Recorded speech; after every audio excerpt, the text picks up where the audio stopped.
một đợt cây ni trên lệ toái lia lệ tăng ô biết là xem nan trên lâu rồi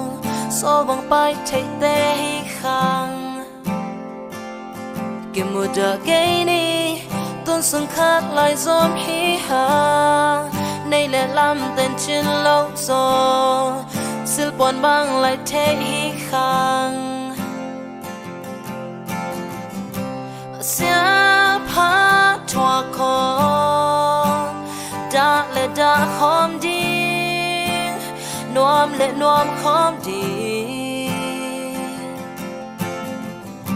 xa phá thua con đã lệ đã không đi nuông lệ nuông không đi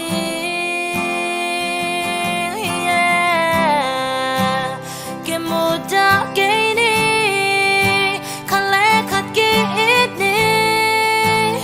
thắng hậu lệ liền đầu un nào khát thì ha gà lẽ xa hi khang lại dòng tê hi hàng ngay xuân khéo cây ni một đợt cây ni